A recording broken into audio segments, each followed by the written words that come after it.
नकोस घोटभर. आजच्या या रास्ता रोकोच्या निमित्तानं उपस्थित असलेले जतचे आमदार, माजी आमदार विलासराव जगताप साहेब, या ठिकाणी आपण स्वतःची वाहनं, ट्रॅक्टर, बैलगाड्या, शेळ्या, मेंढ्या घेऊन आलेले सगळे शेतकरी, वडीलधारी मंडळी आणि तरुण मित्रांनो, पत्रकार मित्र यांचंही मी कौतुक करतो. भर उन्हामध्ये आपण सगळी मंडळी या ठिकाणी आहात. हा आक्रोश मोर्चा, चक्काजाम आंदोलन ज्याला आपण म्हणतो, ते करायचा उद्देश काय हे आपण सगळी अनुभवतोय, भोगतोय. काय परिस्थिती आहे? प्रत्येक शेतकऱ्यापुढं अतिशय मोठं संकट उभं आहे. आजची परिस्थिती उद्या बदलेल म्हणून तो गेले 7-8 वर्ष सातत्यानं आपल्या शेती पिकवण्याचं काम करतो. मुलाबाळांचं भविष्य उद्या सुधरेल या अपेक्षेनं काम करत असतो. आजची परिस्थिती आपण पाहतो. अवकाळी पाऊस, अतिवृष्टी, सोलापूर जिल्ह्यामध्ये सीना नदीच्या काठी, धाराशिव या ठिकाणी प्रचंड मोठं नुकसान झालं आणि मग त्या ठिकाणच्या काही जमिनीवरची माती गेली, जनावरं गेली, गोटे वाहून गेले, घरांना पडझड झाली, माणसं अडचणीत आली. तशीच परिस्थिती गेले 7-8 वर्ष आपल्या परिसरामध्ये आपण सगळी मंडळी अनुभवतोय. काय द्राक्ष बागायतदाराची अवस्था आहे? द्राक्ष बागायतदाराची अवस्था, खतं, माती, औषधं, बियाणं, मजुरी, सगळा खर्च काढला तर दरवर्षी त्याच्या अंगावर कर्ज वाढत चाललंय. जगताप साहेब माणूस, बँका आहेत, पतसंस्था आहेत, खाजगी सावकारी आहे आणि या दुष्टचक्रामध्ये तो अडकला आहे. त्याला आता कुठल्याही परिस्थितीमध्ये राज्य सरकारनं जे आश्वासन दिलेलं आहे ते पूर्ण करा या उद्देशानं हा शेतकरी सगळा इथं गोळा झाला.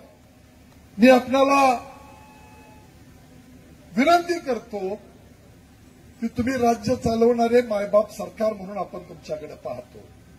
भाषणामध्ये कुणाच्या तरी त्राग्यानं, कुणाच्या तरी उद्वेगानं एखादा वेडा वाकडा शब्द गेला असला तरी सुद्धा तो त्याची भावना व्यक्त करताना चुकून गेलेला शब्द आहे.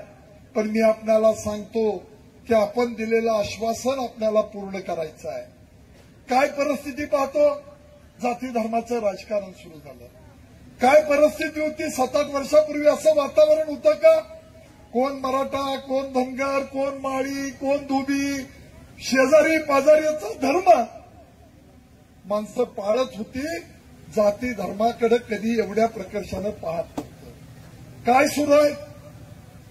अमकं आंदोलन, अमक्या जातीचं आंदोलन, तमक्या जातीचं आंदोलन, तमक्याचा मोर्चा, अमकं हे सगळं समाजाच्या हिताचं नाही. प्रश्न सुटले पाहिजे पण ते एकमेकाच्या विरुद्ध उभारून नाही, एकमेकाला समजून घेऊन सुटले पाहिजे. ह्या सगळ्या भूमिका आपल्याला पार पाडायचं कारण या महाराष्ट्राची ही संस्कृती नव्हे. संस्कृती आपली पुरोगामी विचाराची आहे. फुले शाहू आंबेडकरांचा, छत्रपतींच्या विचारानं चालणारा हा महाराष्ट्र आहे. तेव्हा या महाराष्ट्राला आपल्याला प्रगतीच्या दिशेने नेण्यासाठी तुम्ही मायबाप जनतेनं या शेतकऱ्यांना दिलेला शब्द हा पाळला पाहिजे. जगताप साहेबांनी सांगितलं की इथं 10-15 दिवसापूर्वी आमच्या रणजित गाडगेंनी राजीनामा दिला.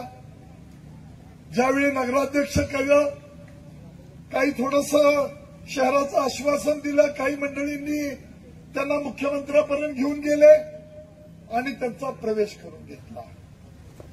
अरे बाबांनो, ज्याला घोड्यावर बसवायला येतं त्याला खाली घेणारा संजय पाटील आहे. माझ्या नादाला लागू नका. तुमची अंडी पिल्ली बाहेर काढली तर रस्त्यावर तोड दाखवायला जागा राहणार नाही. तेव्हा तुमचा कारभार तुम्हाला लकला. पण असल्या घाणेरड्या गोष्टी करू नका. आम्ही जमलोय ते शेतकऱ्यांच्या या प्रश्नासाठी जमलोय. आपल्यावर आसमानी संकट आलंय, सुलतानी संकट तुम्ही आणू नका. राजकारण करताना माणसांना कळतं. काल इथं बिनविरोध निवडणूक झाली. मी सगळ्या नगरपालिकेतल्या नगरसेवकांचं मनापासून अभिनंदन केलं.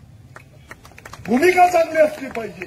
काहींनी उल्लेख केला, थोडासा श्रेयवादाचा भाग कुणी घ्यावा कुणी घेऊ नये याविषयी मी आज बोलत नाही. पण माझी विनंती आहे की ज्या मायबाप जनतेनं आपल्याला तळहाताच्या फोडाप्रमाणे सांभाळलं, ज्यांनी आपल्याला मोठं केलं, त्यांच्यासाठी आपलं इमान असलं पाहिजे, त्यांच्यासाठी आपण विश्वासानं वागलो पाहिजे. मी मगाशी तासगावमध्ये सुद्धा जगताप साहेब आमच्या रोहित पाटलांना, रोहित दादाला, जरी माझ्यापेक्षा ते लहान असले, मुलापेक्षा लहान असले, तरी जो समाजानं शिकवलेला संस्काराचा भाग आहे त्या रोहित दादांनाही सांगितलं की शेतकऱ्यांचे प्रश्न आपल्या दृष्टीनं महत्वाचे आहे. आपण कुणाचं कोंबडं वरडतंय आणि सूर्य उगवतोय इकडे बघत बसायला नको. 5 मंडलामध्ये आम्ही फिरलो. या ठिकाणी मला आवर्जून उल्लेख केला पाहिजे की इथल्या सरकारी यंत्रणेनं आम्ही ज्या वेळेला फिरून पाहिले त्यावेळेला प्रचंड चांगलं काम केलं आणि या सर्वे करण्याची, प्रामाणिकपणानं काम करण्याची भूमिका या सगळ्या सरकारी यंत्रणेनं केली. तहसील ऑफिसचे तलाठी असतील, कृषी सहाय्यक असतील, कृषी अधिकारी असतील, ग्रामसेवक असतील, अतिशय चांगलं काम. पुन्हा या ठिकाणी सर्वे करून, या ठिकाणी पंचनामा करून या ठिकाणी पुढे पाठवण्याचं काम केलं. जे केलं ते केलं म्हणलं पाहिजे. आजची परिस्थिती, जगताप साहेबांनी काही उद्वेगानं या ठिकाणी भाषा वापरली. आपल्याला जात पात धर्म पक्ष झेंडा चिन्ह याच्या पलीकडे बघायचं आहे. काय बघायचं आहे? शेतकरी हा पक्ष बघायचा आहे. जनता ही माणुसकीनं आपण सगळ्यांनी प्रयत्न करून माणुसकीनं वागणं हा आपला संस्कार आपल्याला बघायचा आहे. मोहन खोत आपण पण सांगितलं की तुम्ही दिलेलं आश्वासन आहे. जगताप साहेबांनी सांगितलं तुम्ही दिलेला शब्द आहे. आम्ही तुम्हाला या सगळ्यांच्या वतीनं विनंती करतो, या महाकाली देवीच्या या शहरामध्ये हा शेतकरी आलाय, त्या सगळ्यांची इच्छा आहे की त्याच्यावर आलेलं हे संकट आपण त्याचा आपला त्याचा सातबारा कोरा करून आपण या ठिकाणी त्यांना न्याय द्या.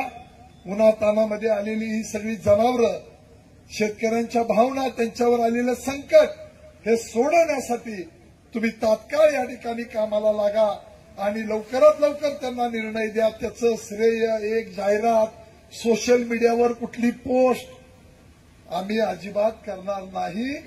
ज्या शेतकऱ्यांनी, जी सामान्य जनतेने आपल्याला वाढवलं त्याच्यासाठी आपल्याला काम करायचं आहे. श्रेयवाद हे केलं कुणी असलं काहीही आपल्याला करायचं नाही. या तालुक्यामध्ये मला एका विषय मांडायचा आहे. आपण अलीकडे पाहतो जाती धर्माचा द्वेष. ज्या वेळेला टेंबू या तालुक्यामध्ये थोड्या गावांसाठी येणार होती, बाणूरगडच्या बोगद्यामध्ये ती टेंबू योजना अडकली होती.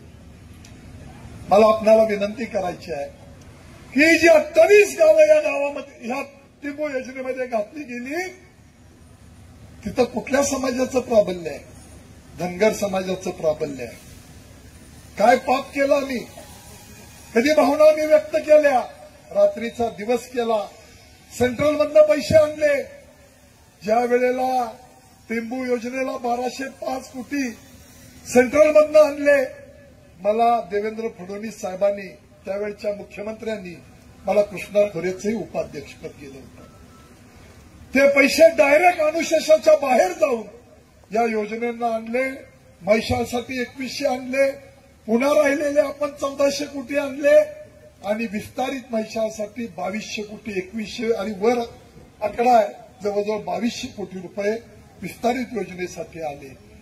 हे शासनानं केलं. हा मी केलं असा कधीही माझ्या आयुष्यामध्ये कुठं सोशल मीडियामध्ये, इलेक्ट्रॉनिक मीडियामध्ये, प्रिंट मीडियामध्ये कधीही मी मुलाखत दिली नाही. कुठलं नारळ फोडायला गेलो नाही. कुठलं काम आणलं, रस्ता धरला, समाज मंदिर बांधलं, कुठल्या ठिकाणी लोकांचे प्रश्न सोडवले, रस्ते धरले, कधी नारळ फोडायला गेलो नाही. हे माझं कर्तव्य आहे.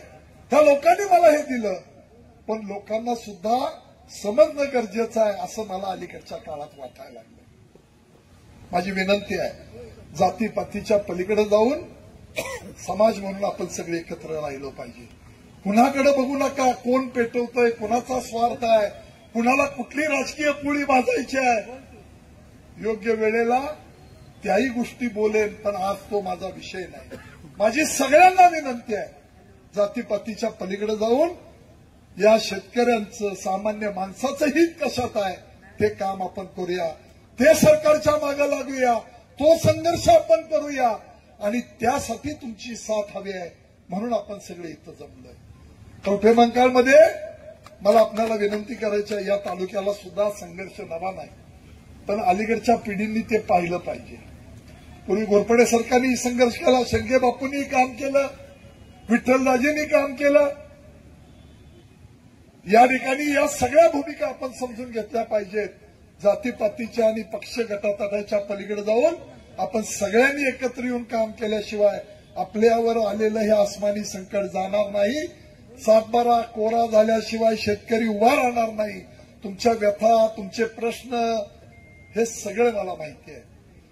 पार अगदी या अलीकडच्या मुलांच्या लग्नापासून किती मोठं भयानक आपल्याला सामोरं जावं लागतं. कुठल्या कुठल्या मुली या ठिकाणी लवकर मुलांना मिळत नाहीत म्हणून काही एजंट काम करतायत आणि पुन्हा घरात घातलेलं सोनं नाणं 2-4 दिवसामध्ये पुरी पळून जातात का नाही? वस्तुस्थिती ऐकतोय का नाही? तर आपण ह्याच्या सगळ्याच्या पलीकडे जाऊन त्या मुलांचं भविष्य, शेती आणि आपल्यावर आलेलं हे संकट याचा सगळा विचार करून, त्या सगळ्या गोष्टींचा विचार करून आपण एकत्र काम करूया. कुठल्याही पद्धतीनं श्रेयवादात कुणी अडकू नका. आम्हालाही कुठल्या पद्धतीनं त्या श्रेयवादात जायचं नाही. तेव्हा या शेतकऱ्यांच्या प्रश्नासाठी एकत्र येऊन काम करण्याची भूमिका घेऊया हे आवाहन करण्यासाठी या ठिकाणी आलो. मी आपला अधिक वेळ घेणार नाही. ऊन प्रचंड आहे, माणसं या ठिकाणी आहेत, जनावर आहेत, त्यांच्या चाऱ्या पाण्याची व्यवस्था पुन्हा कुठेतरी बाहेर त्यांनी केली पाहिजे. हे काही भाड्यानं आणलेली माणसं नाही. हे काही कुणाला तरी पद देतो. आता मी कुठल्याच पक्षात नाही.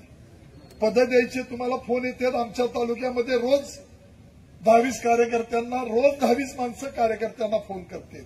मी अमक्याशी बोललोय, तुमचं नाव त्यांनी सांगितलंय, तुम्ही पद घ्या. संजय काका आता काय राहिलंय? अरे बाबानो,